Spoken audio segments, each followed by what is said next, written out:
Do you think the journey ahead for FMCG is premiumization? I think one of the verticals clearly is premiumization. I think post-COVID, I'm seeing this phenomenon, Latha, that consumers are paying for quality and are conscious about quality and nutrition. This wasn't always the case. Price point was the driver of choice. So in that context, I think all these categories that I'm talking about play to premiumization and play to the possibility of accelerated premiumization, which is what I do hope the coming years will see. Okay. Well, now to come therefore to sizing up the market. If I looked at not just Nestle, let me take Nestle, Hindustan Unilever, Colgate, Dabur, Marico, Godrej Consumer. All of them are mid-single digit volume growth companies over the last, say, 4-5 quarters. Why is it that? Look, I think there are 2 or 3 reasons that I can see. One is, which I've been talking about, is food inflation.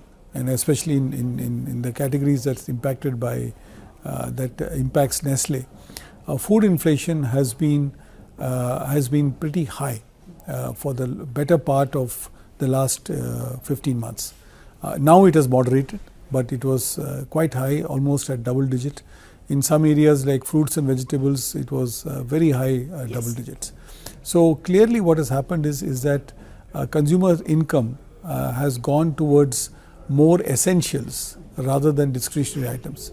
The impact of urban rentals also has been felt. I mean, places like Gurgaon and Bangalore and others have had supercharged rentals. The rental income also has been going up.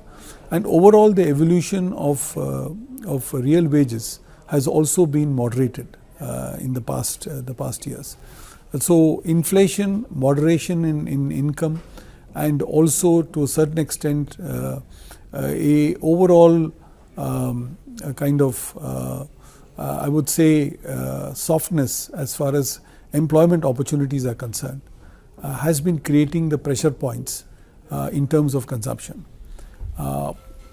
Things are definitely improving now, and one is seeing a much better traction happening. So I do hope that most companies will be able to come out of this trough.